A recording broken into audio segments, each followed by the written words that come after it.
O que eu quero compartilhar com você hoje, irmão, é que a gente está esperando alguns milagres acontecerem, mas a grande verdade é que a gente ainda não se preparou para que alguns deles venham. Ei, quando você recebe alguém importante, você não prepara a tua casa para recebê-lo? A minha pergunta é, o que está faltando para você preparar a tua casa para receber os milagres que Deus te prometeu também?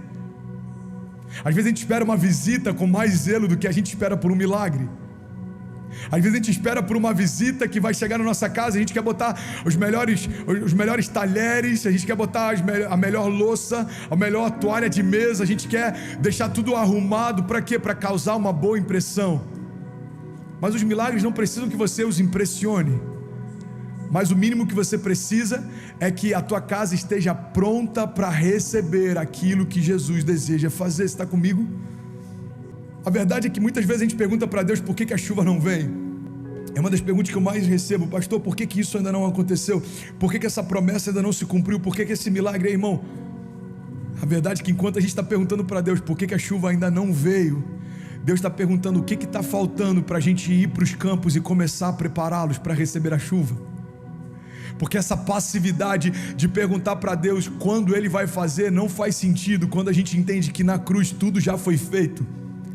Toda a herança já foi liberada, toda a promessa já foi estabelecida, toda a nossa identidade já foi desenhada. Irmão, a redenção já se cumpriu, a redenção já aconteceu. Então, se você hoje confessa Jesus como seu Salvador, hoje você acessa todas as promessas que Jesus te fez.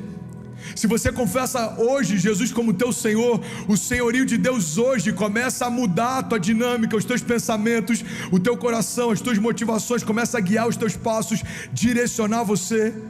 Lâmpada para os meus pés e luz para os meus caminhos é a tua palavra, Senhor. Deus está dizendo: ei, se você buscar em mim, não vai ter confusão, você não vai ter dúvida se é para a esquerda ou para a direita. Tem muita gente que me pergunta: pastor, eu tenho perguntado para Deus e Ele não responde, eu queria uma resposta, o que eu faço? É para entrar nessa porta ou não é para entrar? É para fazer essa aliança ou não é para fazer? Irmão, entende isso?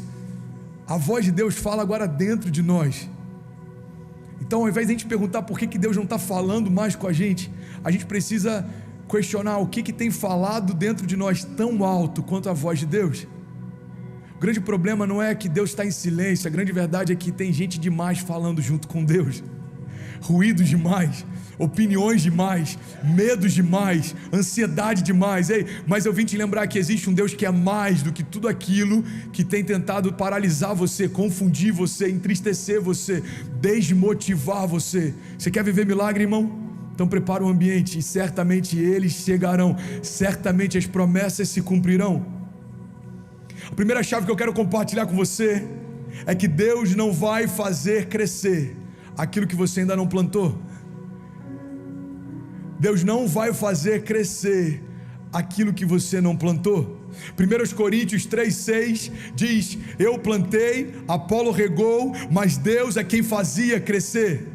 Eu plantei, Apolo regou, mas Deus é quem fazia crescer. Naquela época começou a ter uma divisão na igreja. Alguns começavam a dizer: eu sou de Paulo. Outros diziam: não, eu sou de Apolo. E aí Paulo então fala: ei, gente, vamos deixar uma coisa clara, eu fiz uma parte, Apolo está fazendo outra, mas quem traz o crescimento é o Senhor. Irmão, eu gosto de falar sobre essa dinâmica da semente, porque ela se aplica na nossa vida financeira, mas na nossa vida de milagres também. Ela se aplica nas nossas finanças, mas no nosso ministério também. Ou seja, a semente é a matéria-prima para o milagre, mas o que vai liberar o milagre é quando você semeia no lugar certo, no tempo certo e descansa, tendo a certeza que certamente vai frutificar. Jesus chega ao ponto de, em um momento, falar sobre a semente do evangelho, e ele compara com um semeador que saiu a semear, e a semente caía em diferentes tipos de solo. Jesus está deixando claro que o que tem a ver com a semente tem a ver com o lugar onde a semente foi plantada. E entende isso, irmão? Naquele contexto, Jesus estava falando com agricultores, com homens que trabalhavam no campo, eles entendiam de semeadura.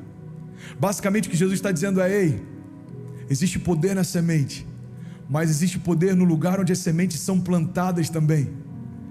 Irmão, tem muita gente falando: Deus, a minha casa não prospera, a minha empresa não floresce, o meu ministério não acontece, os meus sonhos não se realizam. E eu tenho plena convicção que grande parte do que você pode estar vendo como uma barreira tem a ver com atitudes que você deveria ter e ainda não teve, posicionamentos que você deveria ter e ainda não teve. Irmão, entende isso. o maior interessado em fazer você prosperar é o Deus da prosperidade. O maior interessado em fazer você descansar é o Deus que estabelece descanso. O maior interessado em fazer com que você descanse em paz é o Deus que é o príncipe da paz. O maior interessado em fazer com que toda confusão cesse é o maravilhoso conselheiro. O maior interessado em te guardar no meio das batalhas é o Deus forte. Então entende isso, irmão. Tem coisas que você está perguntando por que não aconteceu, e Deus está falando: ei, porque eu estabeleci uma dinâmica, e essa dinâmica se chama semeadura.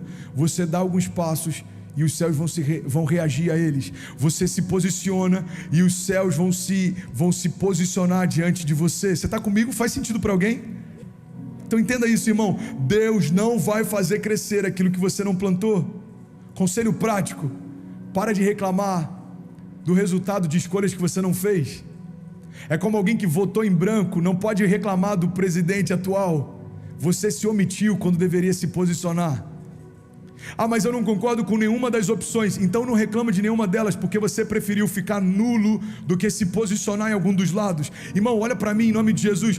Para de reclamar das escolhas que você não fez. Para de questionar a ausência de sombras de árvores que você não plantou.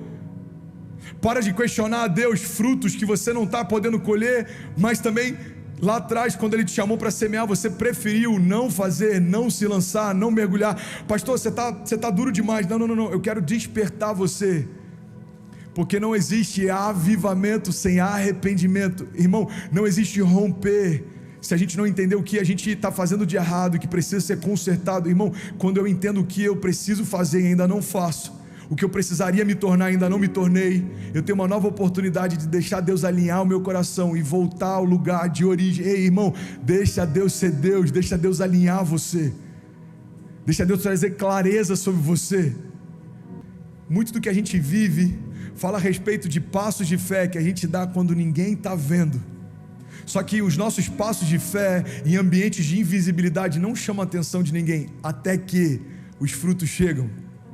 E aí todo mundo quer questionar o tamanho da colheita, todo mundo quer ter uma opinião a respeito do que você está colhendo, mas entenda isso: o único que pode definir o que você colhe é quem estava com você enquanto você plantava. Ei, irmão, Deus está falando: aquele que semeia com lágrimas certamente voltará trazendo a sua colheita, os seus feixes. Ei, Deus está dizendo para a gente: não para de semear.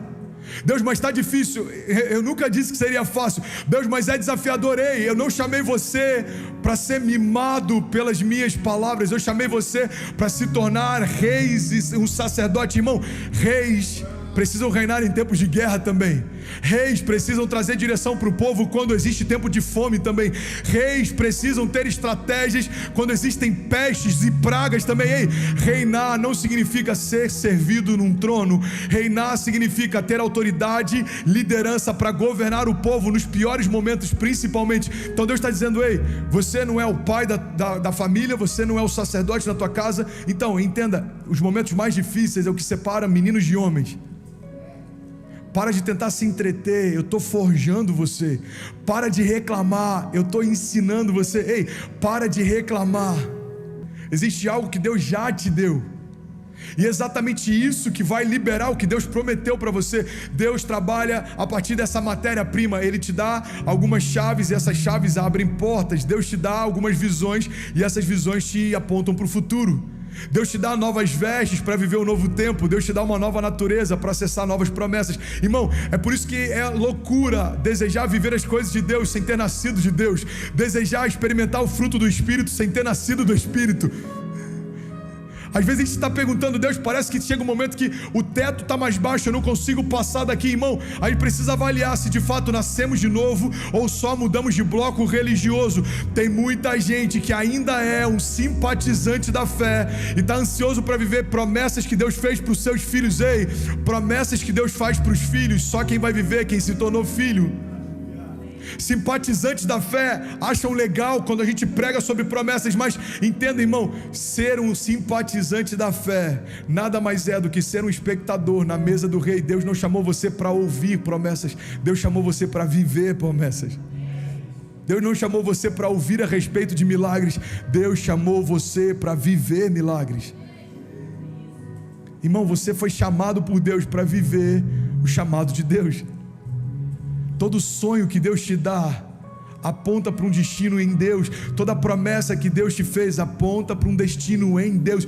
Essa é a loucura do Evangelho. Jesus se apresenta como o caminho, mas ao mesmo tempo Ele é o destino. Caminhamos nele, com Ele e avançamos para Ele. Em uma das passagens da Bíblia, Jesus diz: olha, eu estarei com vocês, eu estarei em vocês. É um Deus que caminha perto, mas também caminha dentro. É o Deus que me envolve ao meu redor. Ele está me envolvendo enquanto eu ando, caminho, mas Ele também está me preenchendo. Irmão, olha para mim em nome de Jesus. Deus não quer só mover você, mas Deus quer preencher você. Preencher todo o vazio, até que não haja dúvida, até que não haja medo, até que não haja preocupação. André, eu sonho em viver uma vida sem medo, mas é difícil, o medo sempre vem e ele sempre vai vir. As crises sempre existirão, doenças sempre acontecerão. Irmão, Jesus chega ao ponto de dizer algo que, se eu pregasse isso hoje, seria escandaloso. Foi o próprio Jesus que disse. Jesus diz: olha, os pobres sempre existirão. Os pobres sempre existirão, mas eu estou aqui por um tempo limitado. É como se Jesus dissesse: ei, pobreza sempre vai existir, doença sempre vai existir, crise sempre vai existir. Quando chega no momento de pagar os impostos, alguns começam a questionar Ele, e eu acredito que a motivação por trás desse questionamento era: quem sabe Jesus se posiciona contra o reinado, e aí começa então um motim, uma rebelião. Jesus fala: não, de quem que é a cara que está nessa moeda? É de César, Jesus. Então dá a César o que é de César, dê a Deus o que é de Deus. Jesus está dizendo: ei, governos sempre existirão, mas o que eu tenho para oferecer para vocês é uma realidade acima dessas realidades. Os pobres existirão, mas aqueles que consolam os pobres é como se estivessem consolando a mim. Doenças existirão, mas aqueles que oram pelos doentes é como se eu estivesse tocando em cada um deles através de você. Pessoas estão perdidas desde a época de Jesus até o fim dos tempos, mas aqueles que fazem o convite para a salvação, a palavra de Deus diz, é como se o próprio Deus fizesse esse convite através de nós. Aqueles que foram reconciliados com Deus através do sacrifício físico de Jesus, agora receberam também o ministério da reconciliação. Ei, Jesus está falando: esses desafios sempre existirão, mas apesar dos desafios, vocês vão viver o que eu prometi. Apesar dos desafios, vocês vão viver milagres. Você está comigo? Diga amém.